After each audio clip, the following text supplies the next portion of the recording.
राधे कृष्ण भगवान की जय। कृष्ण कन्हैया लाल की जय। गरुड़ जी महाराज की जय। 9वां अध्याय मरणासन व्यक्ति के निमित्त किए जाने वाले कृत्य। गरुड़ जी महाराज बोले कि हे प्रभु, अब आतुरकालीन दान के संदर्भ में बताइए। मरणासन व्यक्ति के लिए जो कुछ भी करना चाहिए उसे आप मुझे बताओ। श्री भगवान ने कहा कि हे महाराज, जिस विधान से मनुष्य मरने पर सद्गति प्राप्त करता है, शरीर त्याग करने की उस विधि को मैं तुमसे कहता हूं, सुनो। कर्म के संबंध से जब प्राणी अपने शरीर को छोड़ने लगता है तो उस समय तुलसी के समीप गोबर से एक मंडल की रचना करनी चाहिए। वहां उस मंडल पर तिल बिखेर कर कुसा बिछा करके तदंतर उसके ऊपर सफेद आसन पर शालिग्राम शिला स्थापित करें। जहां पाप, दोष और भय का हरण करने वाली शालिग्राम शिला विद्यमान है, उसके सानिध्य में मरने से सदैव मुक्ति होती है, जो कि दान आदि कर्म से भी प्राप्त नहीं होती। जिनके घर में तुलसी वृक्ष के लिए स्थान बना हुआ है, वह घर तीर्थ स्वरूप है। वहां यम के दूत प्रविष्ट नहीं करते हैं। और जो मुक्ति दान आदि कर्म से प्राप्त नहीं होती, जिनके घर में तुलसी वृक्ष के लिए स्थान बना है, वह घर तीर्थ स्वरूप है। वहां यम के दूत प्रवेश नहीं होते हैं। तुलसी की मंजरी से युक्त होकर जो प्राणी अपने प्राणों का परित्याग करता है, वह सैकड़ों पापों से युक्त हो तो भी यमराज उसे देख नहीं सकते। तुलसी के दल को मुख में रखकर तिल और कुशा के आसन पर मरने वाला व्यक्ति पुत्रहीन हो तो भी निसंदेह विष्णु लोक को प्राप्त होता है। तीनों प्रकार के काले, सफेद, भूरे रंग के तिल, कुश, ये सब मरणासन प्राणी को दुर्गति से बचा लेते हैं। यदि मेरे पसीने से तिल पैदा हुए हैं, वह पवित्र हैं। असुर, दानव, दैत्य तिल को देखकर भाग जाते हैं।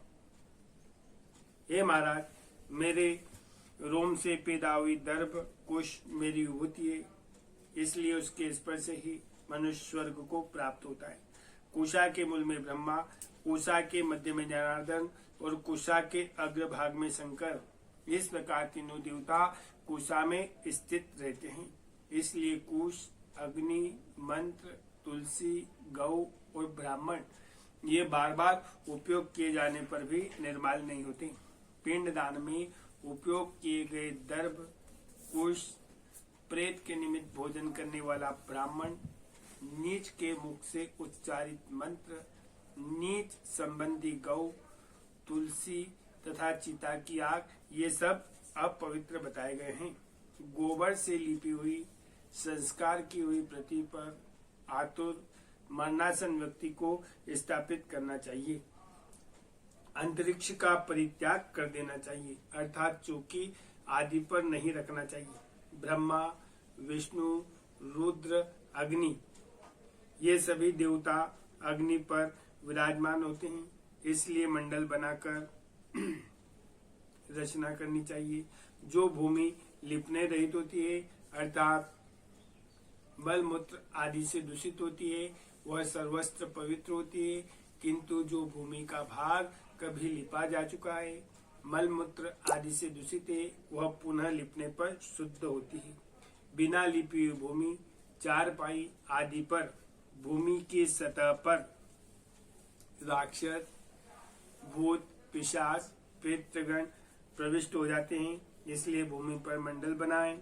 बिना अग्निहोत्र श्राद्ध, ब्राह्मण भोजन, देव पूजन, आतुर व्यक्ति की स्थापना करनी चाहिए।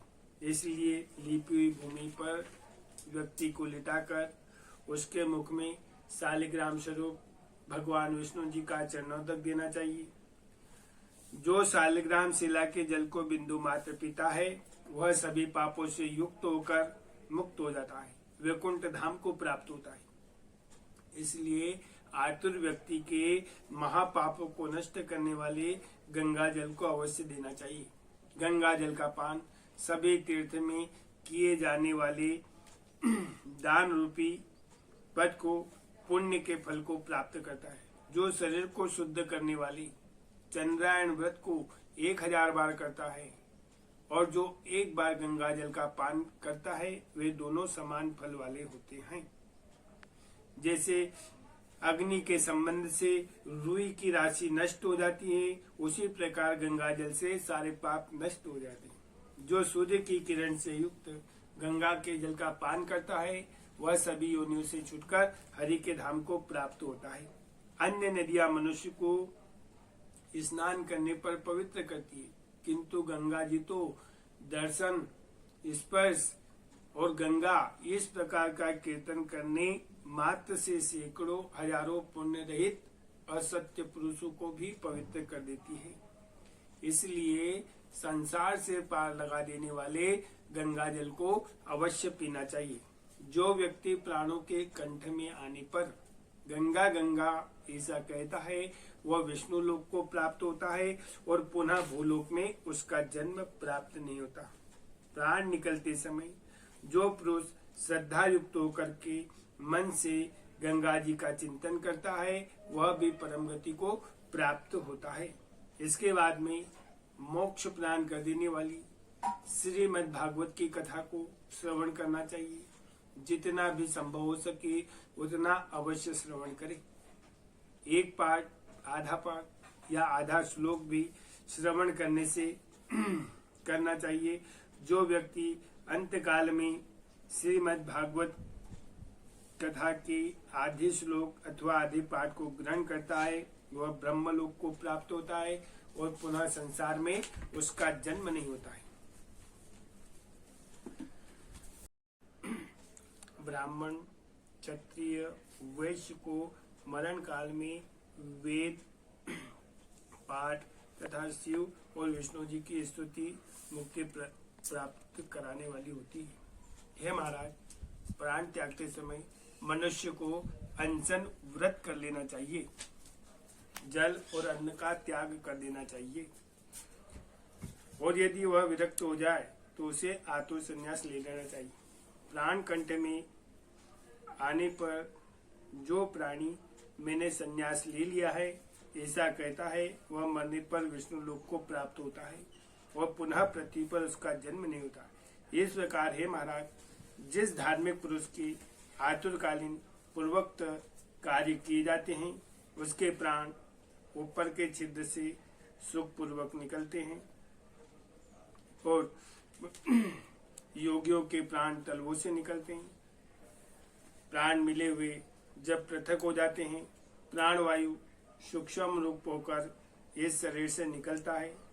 प्राण रूपी वायु ईश्वर के निकल जाने पर काल से आहत शरीर निराधार वृक्ष की भांति नीचे गिर पड़ता है और प्राण से मुक्त होने के बाद शरीर तुरंत चेष्टाहीन हो जाता है, दुर्गंधित हो जाता है और सभी के लिए निंदित हो जाता है। इसमें शरीर में कीड़ा, विष्ठा तथा भस्म, ये 3 अवस्थाएं होती है। इसमें कीड़े पड़ते हैं, यह विष्ठा के समान दुर्गंधित हो जाता है अथवा अंत में चिता में जलकर भस्म हो जाता है। इसलिए क्षण मात्र में नष्ट हो जाने वाले इस देह के लिए मनुष्य के द्वारा क्यों गर्व किया जाता है। पंचभौतिक निर्मित इस शरीर का पृथ्वी तत्व पृथ्वी में लीन हो जाता है, जल तत्व जल में लीन हो जाता है, वायु तत्व वायु में लीन हो जाता है। इस प्रकार आकाश तत्व भी आकाश में लीन हो जाता है और सभी प्राणियों की देह में स्थित रहने वाले सर्वव्यापी शिव स्वरूप नित्य मुक्त जो जगत साक्षी आत्मा अजर अमर होती है। सभी इंद्रियों से युक्त, शब्द आदि विषय से युक्त मृत व्यक्ति की देह से निकला हुआ जीव कर्म कोश से समन्वित तथा काम और राग द्वेष की सहित पुण्य की वासना से युक्त होकर अपने कर्म के द्वारा निर्मित नवीन शरीर में उसी प्रकार प्रवेश करता है जैसे घर के जल जाने पर गृहस्थ नवीन घर में प्रवेश करते हैं। तब किंकर जन मालाओं से युक्त होकर सुंदर चामरों से सुशोभित देवदूत आते हैं और धर्म के तत्व को जानने वाले बुद्धिमान धार्मिक जनों के प्रिय वे देवदूत कृत्य इस जीव को विमान से स्वर्ग ले जाते हैं।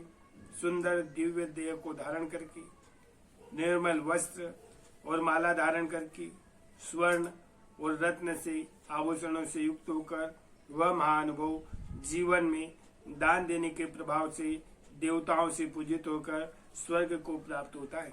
इस प्रकार गरुड़ पुराण के अंतर्गत सरोद्वार में नवाध्याय बोली श्री राधे कृष्ण भगवान की जय।